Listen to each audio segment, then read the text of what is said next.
Dans la vie, il est naturel de désirer le changement. Que ce soit un changement de carrière, un changement de relation, de lieu de vie, ou même un simple renouvellement d'image, on aspire toutes, à un moment ou à un autre, à une nouvelle version de nous-mêmes. Cependant, lorsque ces changements tant désirés commencent à se manifester, souvent on est confronté à des sentiments contradictoires. Que ce soit de la peur, de l'incertitude, en tout cas des doutes. Les souvenirs du passé commencent à nous envahir et on se demande si on a fait le bon choix. Ce fameux bon choix. Mais ne vous inquiétez pas, c'est pas une bataille que vous devez mener toute seule. Et dans cet épisode, on va explorer ensemble comment lâcher prise sur les vieux souvenirs et avancer avec confiance vers le renouveau. On va s'armer d'empathie, d'enthousiasme et d'une touche de magie et on va naviguer ensemble à travers ce voyage de transformation et de découverte de soi. Alors, prête à embarquer ? Bienvenue chez Elle et la Lune, le podcast inspirant qui va vous aider à entrer en action afin d'incarner et briller de tous les feux de votre belle puissance féminine. Alignement, liberté, féminin sauvage, un espace dans lequel on célèbre l'énergie féminine, où on honore sa nature lunaire en se connectant à sa véritable essence. Alors préparez-vous pour un merveilleux voyage à travers le cosmos féminin. Sans plus attendre, je laisse la place à l'épisode du jour. J'ai décidé de changer de vie radicalement. J'ai emménagé à Bulle avec mon compagnon. C'est d'ailleurs pour lui que je suis venue sur Bulle. Et j'ai trouvé un nouveau travail à temps partiel dans l'immobilier tout en continuant mon activité de coach et de tarologue avec J'ai demandé à la Lune by Anouk. J'étais super heureuse, j'étais pleine d'énergie. Et puis, en même temps, au bout de quelques jours, quelques semaines, je me suis rendu compte que le changement, il n'était pas aussi facile que je l'imaginais. Parce que mon ego, il a simplement commencé à me rappeler les bons moments passés dans mon ancien appartement. Il faut dire que j'étais propriétaire de cet appartement, j'avais un jardin, j'avais une magnifique vue sur le Mont Blanc. En plus, il était plein des belles énergies que j'y avais apportées. C'est là-bas que j'ai commencé avec mon activité de J'ai demandé à la Lune. J'étais tarologue, j'avais des clientes, j'avais vraiment des super contacts. Et puis, bref, j'étais bien là-bas. Je vivais avec mes enfants, enfin voilà, tout était bien. Mais quand j'ai rencontré mon compagnon, ça a été assez rapidement évident que c'était un peu compliqué, les allers-retours, les trajets, puis qu'on avait vraiment envie de vivre ensemble. Donc, j'ai quitté mon appartement vraiment avec joie, avec plaisir. J'étais heureuse de débuter une nouvelle vie de couple dans une région en plus que j'aime beaucoup. J'adore la Gruyère, c'est tellement beau, on a les montagnes, on est dans la nature, c'est vraiment magnifique. Et puis en plus, les gens sont sympathiques. Donc j'étais très heureuse de faire ce grand saut. Mais voilà. Quand j'ai commencé à avoir des doutes, c'est-à-dire que c'était pas que j'avais des doutes, mais j'ai commencé à me sentir envahie par de la fatigue. Tout d'un coup, je voyais plus l'intérêt d'aller à mon travail alimentaire, parce que pour moi, l'immobilier, c'est tellement à l'opposé de ce que j'aime faire. C'est pas le métier en lui-même qui me déplaît, au contraire, mais l'environnement, la clientèle qui est souvent agressive, énervée, qui est très exigeante, et puis mes collègues, enfin bref, tout ce milieu que j'ai voulu quitter parce que pour finir, c'est compliqué pour moi de faire les choses en fonction des autres et puis d'obéir en fait à une autorité qui est parfois contradictoire avec mes valeurs. Voilà, on va dire ça comme ça. Donc ce travail me plaisait plus, mais bon, je l'ai pris pour pouvoir m'installer avec mon compagnon. Et puis, à un moment donné, je me suis vraiment posé la question, mais qu'est-ce qui va pas ? J'ai tout pour être heureuse, tout va bien. Qu'est-ce qui va pas ? Et puis, j'ai compris que ce sentiment, il était dû à mes vieux schémas de pensée. Parce que j'avais l'habitude de me dire, il faut que je fasse ça. Au lieu de « je fais ça parce que ». Et je vous assure que cette simple différence de perspective, elle a tout changé pour moi. Parce que quand on se dit ok, je vais travailler, oh là là, il faut que j'aille travailler parce que j'ai un contrat, et puis parce que je dois y aller, et puis parce que je dois me lever le matin, et puis parce que c'est compliqué, et puis parce que je suis fatiguée, etc., etc., forcément que ça amène finalement presque un dégoût d'une situation. Alors quand on se dit, je fais ça parce que j'ai décidé de venir m'installer à Bulle, parce que c'est ce qui me permet d'avoir un salaire et puis de me payer des vacances, ou parce que je travaille, par exemple à ce moment-là, je travaille à 60%, ou bien non, je crois que je commence à 80%, donc je travaille à 80%, mais je fais ça parce que ça me permet aussi d'avoir mon activité à 20% à côté, donc ça change tout. Vraiment, c'est super, super intéressant. Et c'est juste une question de mental, en fait, et de poser les choses comme on les entend. Alors à ce moment-là, moi j'ai retrouvé la motivation et l'énergie nécessaire pour poursuivre mon nouveau projet de vie. Alors maintenant, pourquoi cette peur s'installe ? Alors qu'on reçoit finalement ce qu'on a tant souhaité. Pourquoi est-ce que c'est si difficile de lâcher prise et d'embrasser le nouveau ? La réponse, elle est simple. Parce qu'on est des êtres de confort. On s'attache à ce qu'on connaît, à ce qui nous est familier. Et changer, ça signifie entrer dans l'inconnu. Vous savez, c'est ce fameux inconnu, cette sortie de notre zone de confort. Et ça, c'est une perspective qui peut vraiment être effrayante. Lâcher prise sur les anciens souvenirs, c'est un défi. Mais ça peut aussi être libérateur. Parce que c'est un processus qui commence par une prise de conscience. Et oui, c'est essentiel de reconnaître que le passé est révolu et que le présent, c'est ce qui compte. C'est aussi utile de comprendre que les souvenirs, ils sont pas toujours précis. On a souvent tendance, notre cerveau a souvent tendance à embellir ou, à l'inverse, à dramatiser des événements passés. Surtout quand on est confronté à des changements. Prenons l'exemple. Vous avez quitté votre ancien compagnon, ou bien votre ancien compagnon vous a quitté, et puis c'était une relation qui allait vraiment plus, vous étiez malheureux, tous les deux, vous étiez malheureux, vous étiez malheureuse, et puis vous avez décidé de rompre. Alors que ce soit l'un ou l'autre, c'était de toute façon une situation de couple qui ne fonctionnait plus. Alors, pourquoi, quand la personne, que ce soit vous ou l'autre, rencontre quelqu'un, on a tout d'un coup une irrésistible envie, ou même sans avoir envie de retourner avec cette personne, c'est simplement de se dire, mais punaise, pourquoi lui, il a retrouvé quelqu'un et puis moi, je suis toujours seule ? Alors finalement, c'était pas si mal, et hop, on a tous les souvenirs du passé qui reviennent, et puis surtout, on a les bons moments passés ensemble qui reviennent, et on oublie les autres. Je sais pas si ça vous est déjà arrivé, quand vous avez... quand quelqu'un, il y a une relation qui s'est terminée avec quelqu'un, et que vous rencontrez un nouveau compagnon qui vous plaît beaucoup, tout d'un coup, comme par hasard, des personnes de votre passé avec qui vous n'aviez plus de contact depuis des années ou des mois, réapparaissent. Ah tiens, comment tu vas ? C'est marrant que tu m'appelles maintenant et que tu me contactes maintenant que je viens de rencontrer quelqu'un, quoi. C'est assez bizarre, c'est comme si on avait des antennes qui nous signale les changements importants. Pourquoi est-ce qu'on nous signale, pourquoi est-ce que notre mental nous réagit comme ça ? C'est tout simplement parce qu'une porte du passé se ferme et qu'il n'y aura plus de retour possible. Et c'est un moyen de se protéger, de dire attention, là, tu vois, tu es en train de perdre quelque chose. Mais finalement, on perd quoi ? On perd rien, puisque c'est une chose à laquelle on a renoncé. Et c'est assez intéressant quand on se pose la question de se rendre compte en fait, de ce cheminement et d'en prendre conscience. Parce que c'est ce qui permet de se rassurer ou de se dire, ok, mais là, mes pensées, c'est du n'importe quoi ce qui se passe dans ma tête en ce moment. Et puis, ça permet du coup de fermer la porte.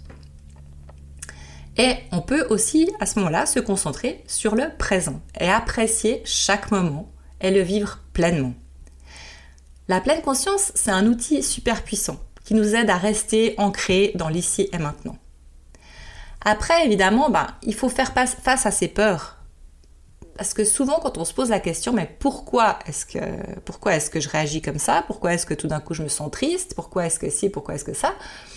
C'est souvent parce que c'est une peur qui réapparaît. Peur de la solitude, peur du changement tout simplement, peur d'un déménagement, peur de ne pas retrouver un travail qui nous plaise, peur des nouveaux collègues. On peut vraiment, vous connaissez l'histoire, on a plein de peurs de toute façon. Hein. Heureusement, souvent elles apparaissent pas toutes en même temps. Mais souvent, la peur du changement, en réalité, c'est une peur de l'inconnu tout simplement. Et puis c'est crucial.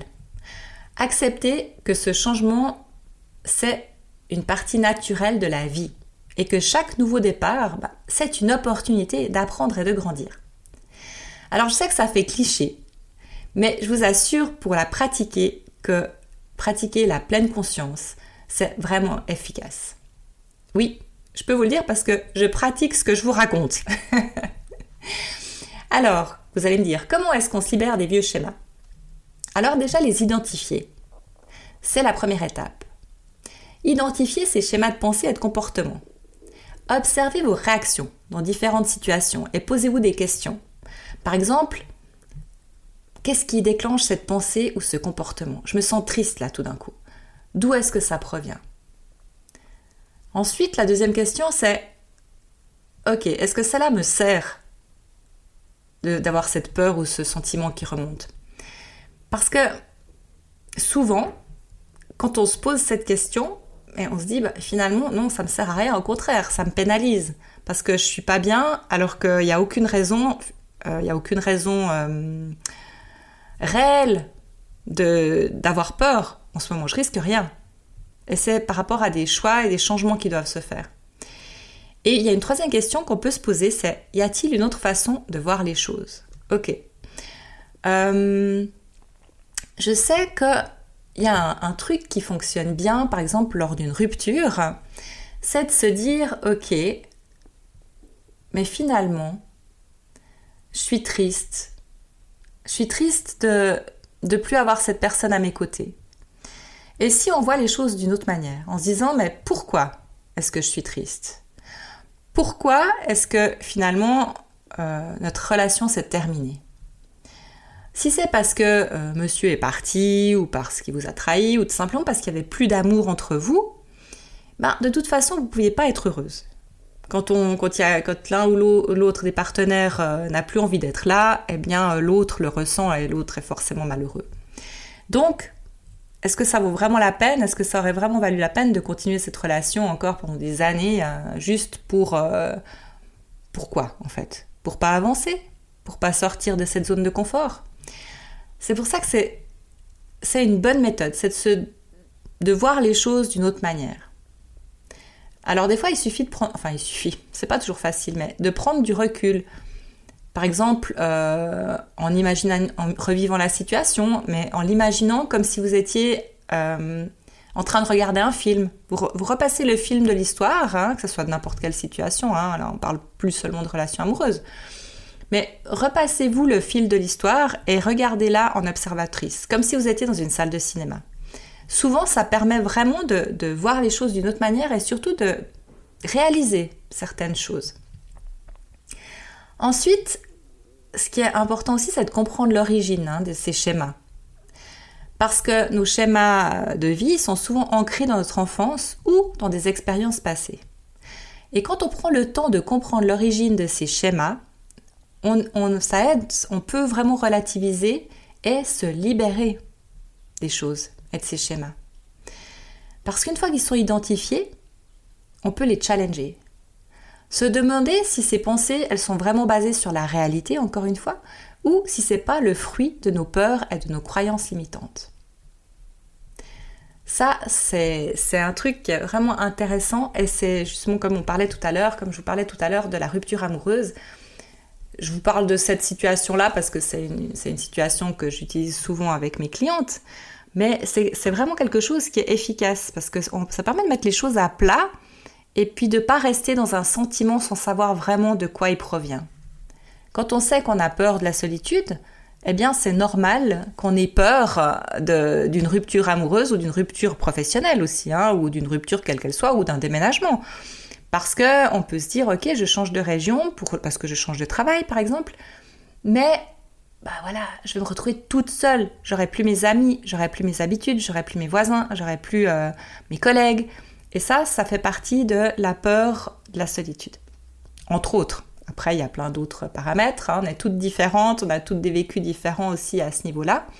Mais je pense que on se connaît assez aussi pour savoir qu'est-ce qui nous fait flipper dans la vie. Ensuite, se focaliser sur le présent. Encore une fois, le passé, il est révolu et le futur, il n'est pas encore là. Donc la seule chose que vous pouvez contrôler, c'est le moment présent. Et quand on apprend à vivre dans l'instant présent et à savourer chaque moment de l'instant présent, eh bien ça permet de ne pas se concentrer sur le passé, sur les vieux souvenirs, ça permet aussi de ne pas anticiper et de ne pas avoir peur du futur, parce que en fait c'est simple, le mental quand il ne peut pas contrôler quelque chose, et d'autant plus après si vous avez un caractère qui est plutôt contrôlant justement parce que vous êtes perfectionniste, vous avez peur de l'avenir, ce genre de choses, ou certaines blessures, eh bien c'est sûr que le contrôle c'est important. Et rappelez-vous ça, il n'y a vraiment que l'instant présent qu'on peut contrôler pour en faire quelque chose, pour le futur. C'est important aussi de se pardonner les erreurs du passé. Accepter qu'on n'est pas parfaite et qu'on a le droit de changer surtout. C'est comme je le disais dans un de mes précédents épisodes de podcast, rien n'est définitif. C'est pas parce qu'à un moment donné vous avez accepté une situation, accepté quelque chose, accepté par exemple d'accompagner l'une de vos amies alors que vous êtes dans une période où vous n'avez absolument pas envie de sortir. Rien n'est figé. Vous pouvez très bien rappeler cette amie en lui disant « écoute, finalement, là, je me sens vraiment pas bien, j'ai vraiment pas envie. Donc, si tu as envie, viens boire un verre à la maison. » Ou bien simplement de lui dire « écoute, j'ai vraiment besoin de rester tranquille chez moi avec un bouquin. » Ou je sais pas, trouver n'importe quelle excuse. Ou même sans excuse, vous avez le droit de changer d'avis. Ensuite, c'est important aussi, ça fait aussi partie de ça en fait. Se pardonner, c'est aussi prendre soin de soi. Prendre soin de son corps, de son esprit et de s'accorder du temps pour se détendre. Il n'y a pas d'obligation à aller à l'extérieur. Le plus important, c'est de prendre soin de soi et de se détendre. Il y a un autre paramètre qui est aussi important, c'est de s'entourer de personnes positives. Alors ça, j'en parle souvent. Mais c'est vrai que notre entourage, il est vraiment impactant. Quand on fréquente sans arrêt des personnes qui sont négatives ou qui sont négatives, pessimistes, eh ben forcément qu'à un moment donné, on en a marre d'être tout le temps optimiste et puis tout ça, parce qu'on se dit, de toute façon, je sais que je vais être cassée dès que je vais commencer à dire une bonne parole ou bien à être contente pour quelque chose, l'autre personne va être là en train de casser ce que je dis. Et c'est fatigant. Et pour finir, on n'ose même plus parler, on n'ose même plus montrer cette bonne humeur et ces choses-là. Donc, les personnes que vous fréquentez, elles ont vraiment une influence et c'est très bien de s'entourer plutôt de personnes positives et encourageantes. Si c'est pas le cas de tout le monde autour de vous, c'est pas grave, mais au moins une personne de confiance qui puisse vous remotiver, vous booster, être positive et qui vous soutienne aussi dans votre démarche. Alors ensuite, on a toujours la solution. Donc si vous avez du mal à sortir de vos vieux schémas par vous-même, n'hésitez pas. Visitez mon site web. Moi, j'ai plein de solutions qui ont fait leurs preuves, qui sont là pour vous aider, pour vous accompagner, que ce soit en coaching, en hypnose, en tarot, ou bien avec mon blog, ou avec mes podcasts. Bref, j'ai plein de cordes à mon arc pour ça. En même temps, c'est la base même de... J'ai demandé à la Lune, qui d'ailleurs, petit aparté, est devenue Elles et la Lune, tout simplement comme le nom de mon podcast, parce que je trouvais que c'était plus court et plus représentatif. Et puis surtout, on parlait tout à l'heure de changer d'image et c'était un besoin que je ressentais. Voilà, la parenthèse est fermée.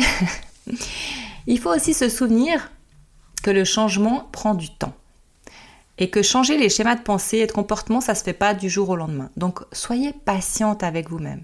Et puis, célébrez, comme je le dis tout le temps, chaque petit progrès. Chaque pas en avant est à célébrer. Parce que quand on fait quelque chose qui nous fait plaisir, quand on célèbre une action, eh bien, elle s'ancre vraiment dans notre mémoire. Et puis, quand elles s'ancrent dans notre mémoire, les bonnes actions, eh bien, ça permet après de voir la vie avec beaucoup plus d'optimisme. Et surtout, quand vous avez une baisse de régime, de vous souvenir de ces petits progrès qui vont amener à une transformation, et une transformation positive dans le sens que vous souhaitez. Et puis, il y a aussi un truc qui est super important. Se rappeler pourquoi on a souhaité un changement. Quel était le désir profond qui a déclenché cette quête de transformation? Parce qu'en vous rappelant votre motivation initiale, vous pouvez trouver le courage d'embrasser l'avenir avec confiance. Et oui, j'en reviens à mon histoire d'il y a 4 ans.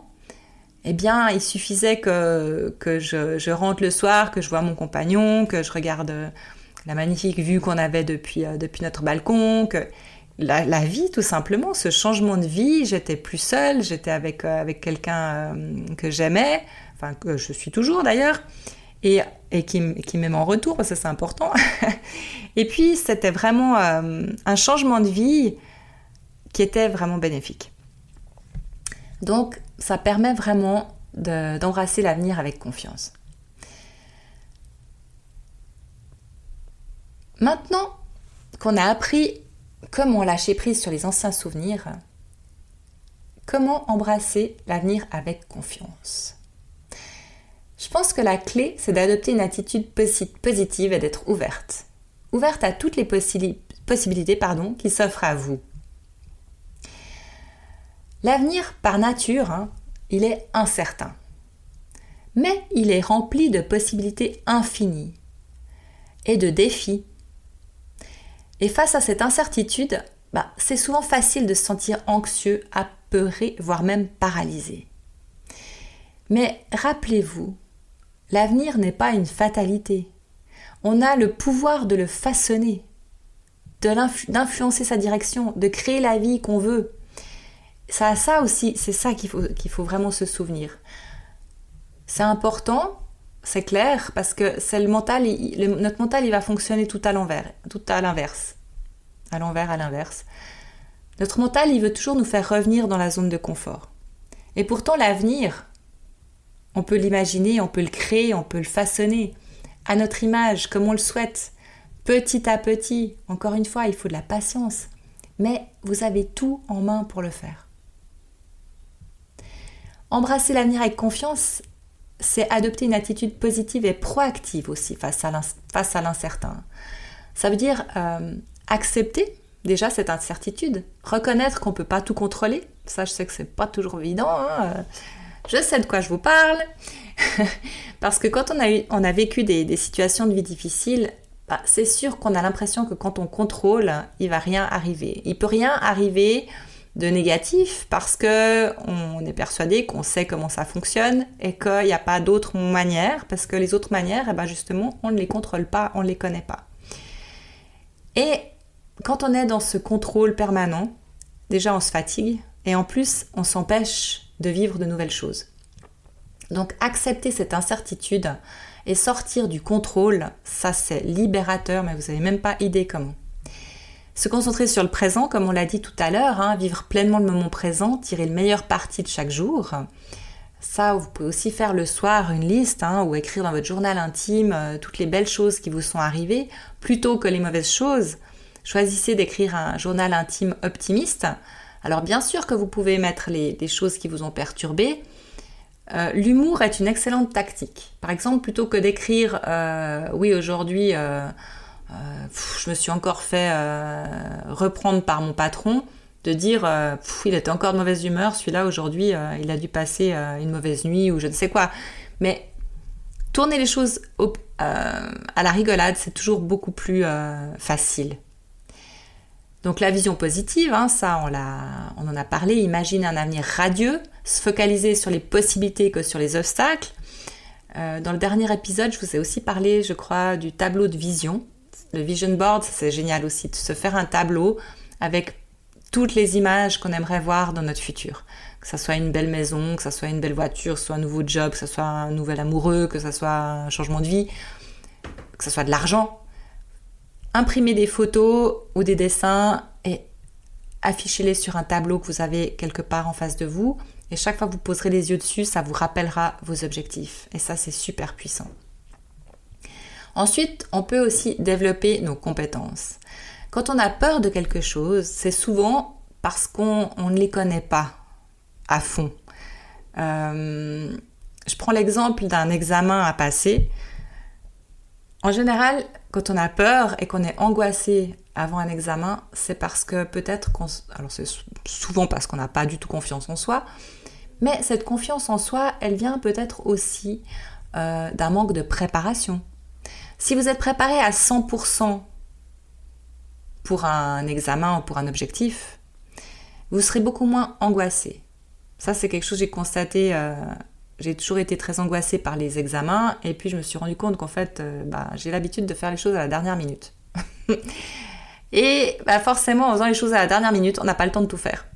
Donc voilà, moi c'est un petit truc que je vous donne au passage, mais développer ses compétences, ça permet aussi, quand on a, évidemment dans le domaine qui nous inquiète, ça permet vraiment de prendre de l'assurance, de la confiance en soi et puis de se libérer des peurs. Prendre des risques calculés, sortir de sa zone de confort pour poursuivre ses rêves. Donc quand je prendre des risques, oui évidemment, vous n'allez pas mettre votre santé en danger ou bien mettre votre vie en danger ou bien mettre votre situation financière en danger juste pour poursuivre un rêve. Évidemment que ça se prépare step by step, petit à petit. Si c'est financier, regardez les sources de revenus, comment vous allez pouvoir faire. Est-ce que vous avez suffisamment de réserves pour pouvoir arrêter de travailler pendant un certain temps, sachant que l'argent il vient pas comme ça tout seul d'un coup, à moins que vous gagniez au loto. Ça c'est une bonne chose. Ça fait longtemps que je joue, ça fait des années que je joue, j'ai encore pas gagné. Mais bref, tant mieux, hein. Il y a, comme on dit, 100% des gagnants ont tenté leur chance. Donc des gagnants ont tenté leur chance. Donc on peut toujours le faire. C'est bien sûr, c'est un plus. Ensuite, cultiver sa résilience. Faire face aux épreuves et aux échecs avec persévérance et détermination. Encore une fois, on n'a jamais vu un petit enfant qui tombait sans arrêt. Chaque fois qu'il apprend à marcher, il essayait de se mettre debout, il est tombé. On n'a pas vu de personnes adultes ou même d'enfants en âge de scolarité continuer à marcher à quatre pattes. Donc, les échecs, les épreuves, il faut persévérer, vraiment. Parce que quand on s'arrête, c'est un petit peu comme si tous les efforts qu'on avait faits, ils étaient vains. Et puis après, on veut recommencer quelque chose et puis on va continuer à tomber parce que c'est un apprentissage. Il faut un apprentissage pour tout, hein. Il y a certaines choses qui arrivent comme un don, hein, que ça soit karmique. On hérite de certaines choses, qu'elles soient bonnes mais aussi mauvaises de nos ancêtres et de nos vies antérieures. Donc, c'est important de continuer à avancer. Ou alors de se poser la question, est-ce que ça vaut la peine que j'avance dans cette direction-là? Et de décider d'en changer, mais en toute connaissance de cause. Garder une attitude positive et croire en sa capacité à réussir, ça c'est aussi super important. Donc ça, on le fait en cultivant la confiance en soi aussi, hein. D'ailleurs, je vous reparle 2 minutes. Là, je vais mettre en ligne mes séances d'hypnose. Justement, le coffret, c'est les 4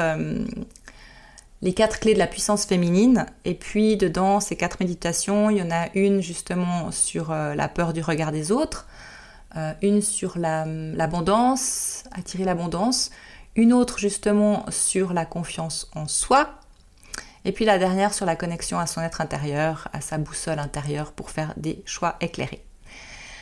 Ensuite, s'entourer de personnes positives, ça on en a parlé, c'est super important. Exprimer sa gratitude, reconnaître les bonnes choses dans la vie et vous féliciter et célébrer. Ne serait-ce qu'en écrivant quelque chose dans votre journal intime ou en vous offrant une petite bricole ou bien en vous faisant un bon repas ou en vous offrant un verre de vin ou je ne sais. Mais c'est important de célébrer. Ça crée des super souvenirs. Voilà.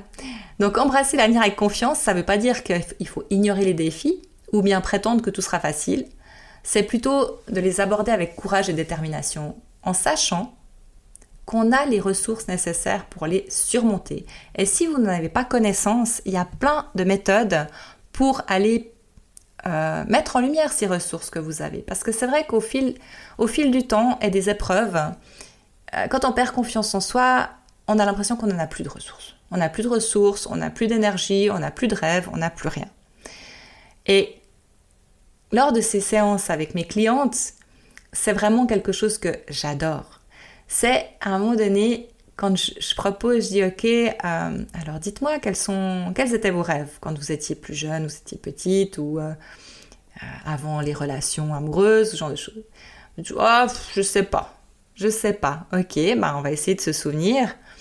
Et puis petit à petit, en questionnant ou avec les tarots ou bien avec l'hypnose, ça c'est encore plus efficace et j'ai envie de dire plus rapide surtout, pas plus efficace mais beaucoup plus rapide. Eh bien, on se rend compte qu'on a les ressources nécessaires en soi et quand je vois mes clientes qui ont tout d'un coup quand elles se souviennent, vous savez c'est un moment merveilleux. Quand mes clientes ou la personne que j'ai en face de moi se souvient de ses rêves, je vois les yeux qui s'illuminent, le sourire qui arrive, le visage en entier et toute la posture qui remonte, c'est absolument magnifique. J'adore ce moment-là.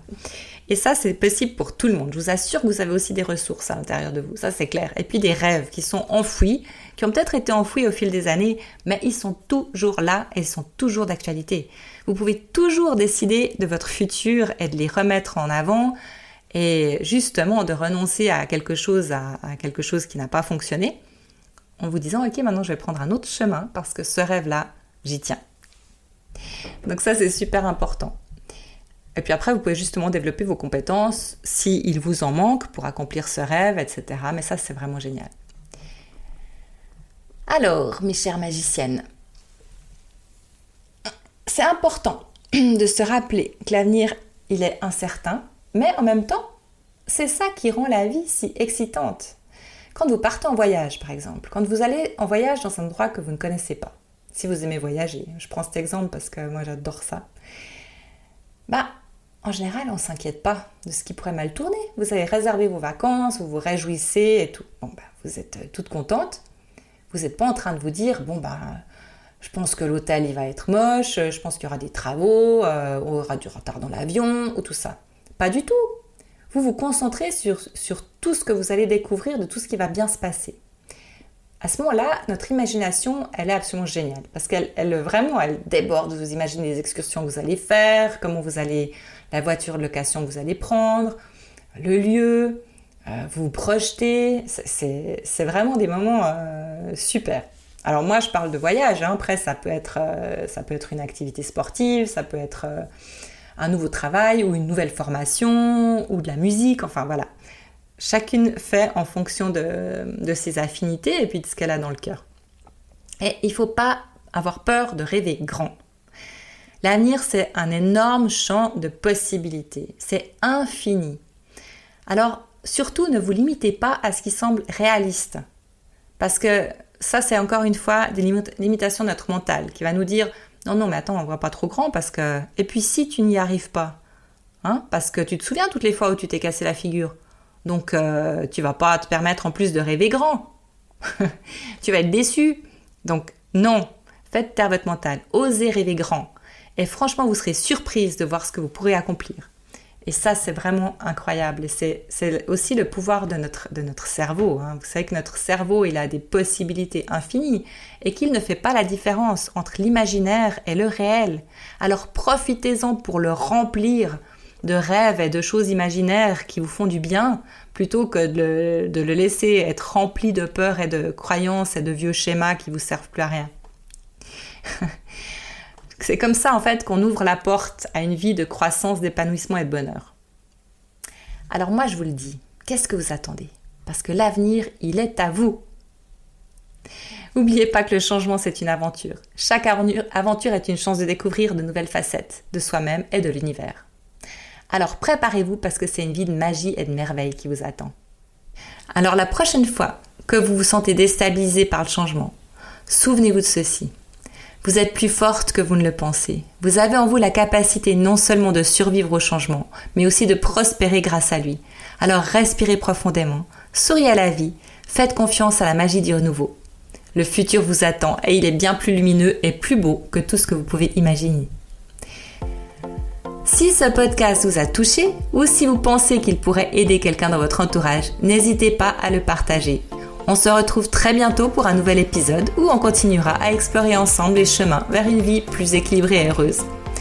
Prenez soin de vous d'ici là et rappelez-vous, la première personne qui mérite votre amour et votre attention, c'est vous-même.